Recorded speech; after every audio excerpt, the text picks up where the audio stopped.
కేసీఆర్ గారి మీద నమ్మకం కోల్పోయి పార్టీ చేంజ్ అయ్యారు అనుకోవచ్చా సార్? నమ్మకం కాదు, పార్టీ నాశనం చేసుకున్నారు కదా. అరే నీకు తవ్వుకున్నాక బొందా అందులో ఎవడు ఉంటాడు, ఎందుకు ఉంటావు? ఓకే చెప్పండి, ఎవరు ఉంటారు? నువ్వు తవ్వుకున్నా మునిగిపోయే పడవ. ఇక అది నేను ఆ పార్టీని నిందించాను. ఓకే, దానికి వాళ్ళకు వాళ్ళే శాపనార్థం పెట్టుకున్నాడు. అది చదువుకున్నాడు అంటాడా కేటీఆర్ మాట్లాడితే.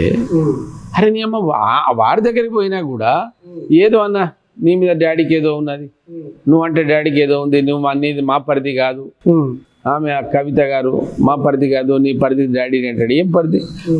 నాకు ఒక రాజ్యసభ మెంబర్ ఇవ్వలే, ఎమ్మెల్సీ ఇవ్వలేదు, కనీసం ఒక అడ్వైజర్గా పెట్టుకోలే, కనీసం ఎమ్మెల్యే మొన్న జరిగిన ఎమ్మెల్యే సీతక్కని నేనే ఓడిస్తా ఛాలెంజ్ చేసినా ఇప్పటికి కూడా చెప్పినాను.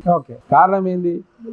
ములుగు టికెట్, నేను అక్కడ పుట్టిన బిడ్డను, ఉద్యమకారుని, నేను చేసిన దాంట్లో ఇప్పటికి అడుగుతున్నా.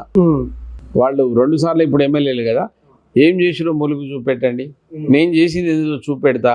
ప్రజలు నా మీద అభిమానం ఉంది సార్. నేను రామప్ప గుర్తింపు కృషి చేసిన, గిరిజన యూనివర్సిటీ తీసుకొచ్చిన, ఆడ ఎన్ని చేసిన సార్. ఓకే, అరే అంటే యాజ్ ఎంపీగా ఉండి ప్రయత్నం చేశారంట.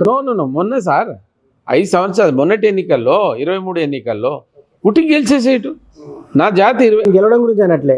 రామప్ప యునెస్కో గుర్తింపు కానీ లేదంటే ములుగు ఎంపీగా ఉన్నప్పుడు సార్ నేను అనేది అది. ఆ ఎంపీ నేను చెప్పలే, కేంద్ర మంత్రి నా రికార్డు చూసి ఆయన నా ఇంటికి వచ్చి నా మీద శాలువా కప్పి బీజేపీ మంత్రి నన్ను గుర్తు చేసిండు. ఎంత ఆనందపడ్డా అనుకున్నా. వీళ్ళు ఇక్కడ నుంచి పోయిన మంత్రులు ఇదే దయాకర్ రావు, ఇదే సత్యవతి అక్కడికి పోతే ఏదైనా ప్రోగ్రాం ఉంటే వాళ్ళిద్దరేమో ఆ కుర్చీలో కూర్చోవాలి, ఆడ మాట్లాడాలి. నేనేమో తెచ్చిలోనేమో ఇంటికి కూడా మాట్లాడాలి. వాళ్ళకి అది ఏందో తెలియదు, మళ్ళా వారసత్వ సంపద ఏందో అది ఏమో తెలియదు. ఓ శ్రీనివాస్ గౌడ్ అని మంత్రి ఉన్నాడు, వాడు చెప్పాడు. ఆయన టూరిజం మినిస్టర్ ఉండే కదా. ఏ మినిస్టర్ ఉంటాయి సార్? నేను ఇక్కడ మాజీ మంత్రిని, ఒక ఉద్యమకారుని, తోటి ఉద్యమకారు చెప్పాలా, చాలా చాలా రకాలుగా చేసిరా.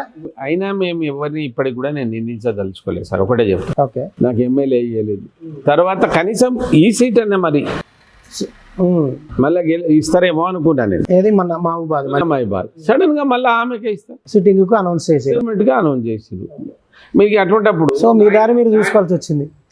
నేను ఎటు దారి చూసుకోలేదు సార్. నా ఇంటికి ఒక జాతీయ పార్టీ, ఇవాళ దేశమే మోడీయే దేశం అనేటువంటి ఒక నినాదం వచ్చింది. ప్రపంచ దేశాల్లో మనం విఘ్నులం అండి, చదువుకున్న వాళ్ళం.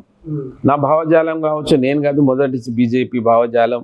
బీజేపీ ఏదో ఒక పార్టీలో ఉంటే దాన్ని మాట్లాడాలి, కానీ బీజేపీ ఎక్కడన్నా ఈ దేశానికి లేదా ఈ గిరిజనులకు, ఎస్సీ ఎస్టీలకు చేస్తే నేను మాట్లాడినా, డిబేట్లలో చాలాసార్లు మాట్లాడినా. బీజేపీ సార్ మీరు తెలంగాణకు వచ్చే ముందు రీఆర్గనైజేషన్ బిల్లో పెట్టుమన్నా, అది తప్ప? ఎవడు అంటాడు అయ్యో బీజేపీని నేను నిందించుడేంది? ఈ రోజు కూడా నేను పార్టీలోకి గెలిచిన మోడీ గారిని నేను చేతులే దండమంటా, సార్ ఈ దేశంలో ఇట్లా ఉన్నది, దేశంలో మా బతుకులు ఎట్లున్నాయి చేయమని అంటాం. అది తప్పు కాదు కదా.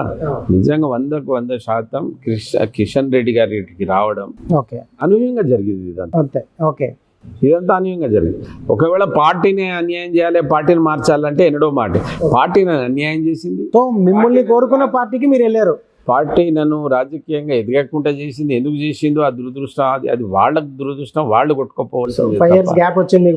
పాలిటిక్స్ వచ్చింది. ఈసారి కూడా నేను లేకపోతే ఏముందండి, 65 సంవత్సరాలు తర్వాత నన్ను అయిపోతాం. ఏమైపోతాను చెప్పు, నాకు సర్వీస్ చేసే అవకాశం ఉంది. నేను 143 క్వశ్చన్లు వేసినండి పార్లమెంట్లో.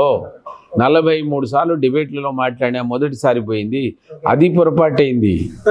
7% గిరిజనులకు, 7-6% గిరిజనులకు తెచ్చుడు గిరిజన అయింది. రామప్పకు గుర్తింపు గిరిజన ఇదే అయింది. ఏది మన ఇల్లందులో దాని ఒక్కటే అన్నాడండి ఓడు, ఓ దరిద్రుడు నా పక్కకు ఎంపీ, నీకెందుకు రా ఊకే నోరు మూసుకొని కూర్చొని టికెట్ నీకు కావాలంటే నువ్వు కూర్చో అంటాడు వాడు. అరే నీ అమ్మ మనం వచ్చింది ఎక్కడి నుంచి, చదివింది ఏంది, ఏమన్నా మనం ఏం చేసినా పార్టీ కొరకే కదా. ఇప్పుడు రామప్ప గుర్తింపు తెచ్చినావు, మరి ఆ ముఖ్యమంత్రి గారు ఒకసారి నన్ను కూర్చోబెట్టుకొని ఇగో నా మొత్తం నా ఎంపీలు ఇగో ఎన్నిసార్లు పనిచేసిండ్రు అంటే, మాకు ఎక్కడ పోతాం, పార్టీ ఎక్కడ పోతుంది, ఎక్కడ గిరిజన యూనివర్సిటీ అని చెప్పాడు. ఒక ఎంపీ అయితే అన్నాడు, పేరు చెప్పగానే అన్న 9 ఏళ్లలోనే 5 ఏళ్లలో 3 ఏళ్లలో ఒక్కసారైనా నన్ను మాట్లాడేది కనుక నాకు టికెట్ ఇచ్చారు. నువ్వు మాట్లాడినావు కనుక నీకు టికెట్ ఇవ్వలేదు అంటాడు వాడు. పాప వాళ్ళు ఉన్నది ఉన్నట్టు చెప్తున్నారు. వాళ్ళు నా మీద అంటే కరెక్ట్ రీజనింగ్ చెప్పిండు అనిపించింది. కరెక్ట్ చెప్పిన వాళ్ళు. ఓకే. ఇటువంటి పరిస్థితిలో నేనేం పార్టీ మారలే. నేను సేవ చేయాలని ఉన్నది. ఇవాళ దేశం భారతీయ జనతా పార్టీ తప్ప ఈ దేశానికి గత్యంతరం లేదు. ఈ దేశాన్ని 47 సంవత్సరాలు కాంగ్రెస్, 47 సంవత్సరాలు దాకా కాంగ్రెస్ పరిపాలించి వాళ్ళ పని వాళ్ళు చేసింది, దాన్ని ఎవరు కాదనడం లేదు. కానీ ఇవాళ నాయకత్వం, బలమైనటువంటి నాయకత్వం, దృఢమైనటువంటి నాయకత్వం, ఈ దేశాన్ని మోసేటువంటి నాయకత్వం, ఈ దేశం మీద ఎవడైనా శత్రువు వస్తే సంహరించేటట్టు కావాలి. అటువంటి నాయకత్వం ఇవాళ మోడీ గారిలో కూర్చున్నారు కనుక నేను కాదు కదా 10 ఏళ్ల నుంచి మోడీ గారిని ఎందుకు మోడీ మోడీ మోదీ మోదీ మోదీ అనే. సో అల్టిమేట్గా మీరు కూడా ఇప్పుడు మోడీ చరిష్మాని నమ్ముకుంటారు. 100% చరిష్మే కాదు, ఆయన పనితనం అట్లా ఉంది కదా. పనితనం ఉంది, పని జరుగుతుంది కనుక.